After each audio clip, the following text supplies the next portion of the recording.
Hello everyone, Boruto spoilers have dropped. You have been warned. I'll give you time to click off the video.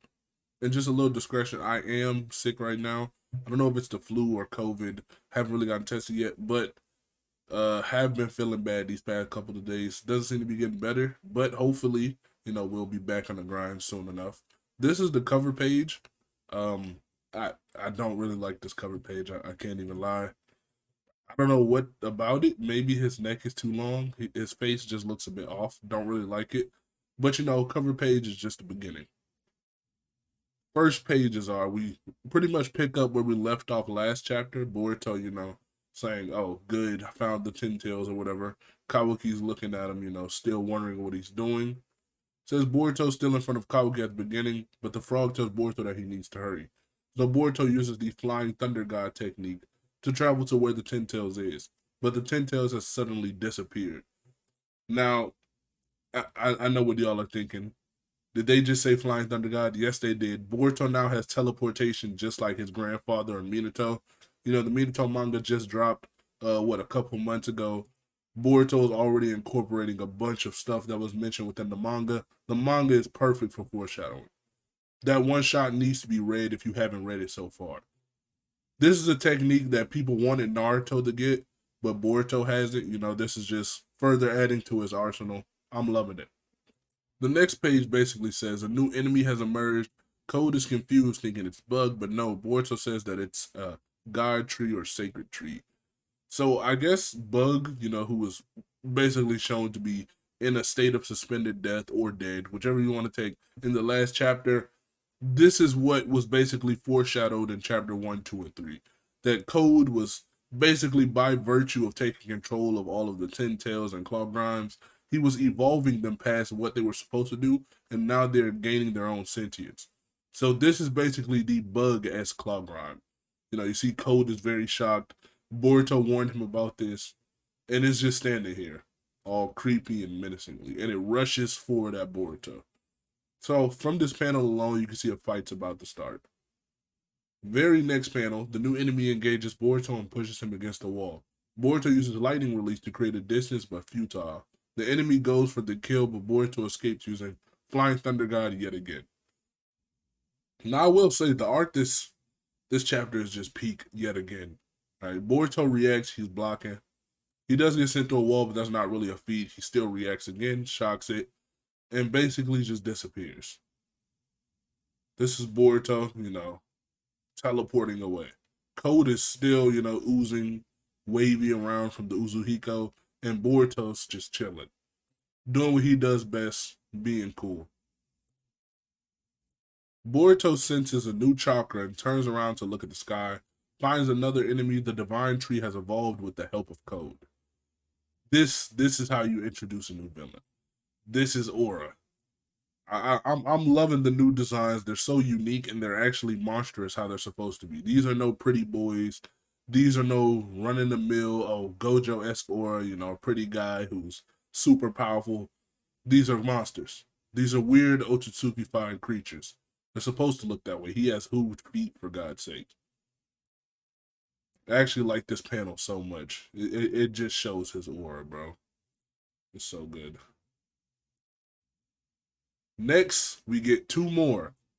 Now, this one kind of looks like Delta. Kind of looks like, I guess her name is Moegi. She was within some of the first chapters of Boruto, and also kind of looks a bit like Ida. Don't really know who she is. In this one, all mysterious. You'll find out who he is later on in the chapter. But for right now, he's just, mysterious looking guy. And even more emphasis on him. So, meanwhile, back at the Hokage's office, Kawaki and Sarada get into a back and forth argument about Boruto. And Sarada says that she won't let Kawaki control Konoha. And Sarada at the end says that we must help Boruto take down Code. 4 new enemies.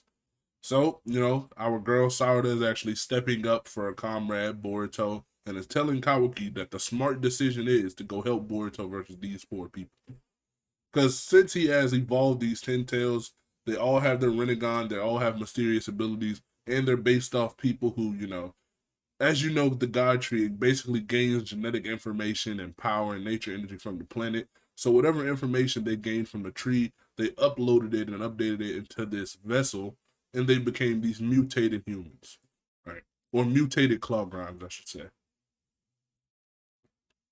Next couple pages says Boruto tries to go in with a sneak attack, but it fails. The enemy then uses lightning release, but Boruto negates it using his new Rasengan technique. Boruto is cornered by 4 strong enemies.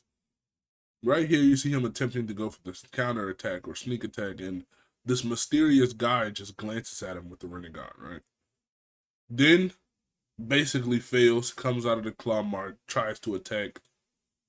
Boruto and Code react, right? And then, you know, you should be seeing the similarities. He uses this lightning release or Chidori S Jutsu, and he also just looks like Sasuke. Boruto cancels this out with his Rasengan. So yes, just like I said, how God trees basically, get the information, genetic information, and all the stuff that's happened on the planet or the person who they encompassed, they basically revert that into a claw grime, and then they start evolving without Code's control. This is what Boruto's been warning Code about all of Two Blue Vortex, basically. Next page, Boruto gets tapped or trapped in one of the enemy's attacks and asks Code for help. Code escapes, leaving Boruto to fight the new enemies. Honestly, Boruto shouldn't have trusted Code so easily. The frog tells Boruto to escape immediately. After the clash, the Sasuke person basically runs off, and the other enlightened or enheightened Jubi clone, whatever bug-s villain, goes for his mouth attack.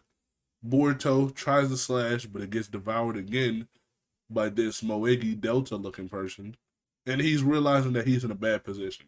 Tries to ask Code for a bit of help, but Code, being the slimy villain he is, escapes.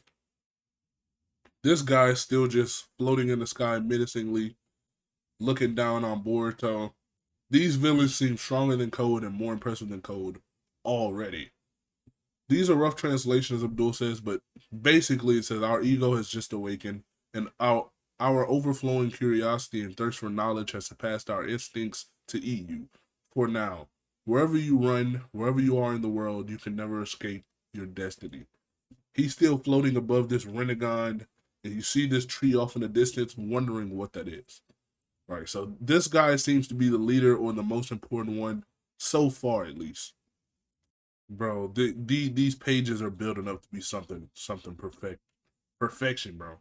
Pure perfection. Boruto escapes to the hideout, and guess who arrives? Kashin Koji. Now, if you've been a fan of the channel or you know me personally, you know Sasuke is my favorite character in fiction, non-fiction. I don't care. My love for Sasuke supersedes everything, bro. Boruto being next to this tree, looking down at this headman, and Kashin Koji standing right there. This meant only one thing to me, and you're about to see it in the very next panel. Sasuke has become a tree. And luckily he's not dead, right? Boruto can still save him. But just seeing my favorite character ever that I grew up watching, I've loved him since he came on screen, within the tree, and his student who I love now, Boruto, my favorite new gen. Seeing him save him, it moves me like no other, bro. This is peak. This panel right here might be my favorite so far in the Boruto manga. Even though I hate seeing Sasuke like this, and no matter how bad it would be for Sasuke to be, the strongest, be the main character, whatever, I would still like it. This moves me, bro. This, I'm at a loss for words, bro. These aren't all the pages within this chapter because Abdul doesn't release all the pages. But for what we did have, I've seen a few more pages, but for what we did have, this is great. This is the best Two Blue Vortex chapter so far. We've got Minato upscale. We've got new villains. We've got new lore. We've gotten Sasuke and Kashin Koji. We've got new techniques. We've got more build up for Sarada, Kawaki, and all of them. This manga can be generational. It truly can, bro. I'm so interested in these villains as well, bro. Like, if you didn't know, bro, hold up.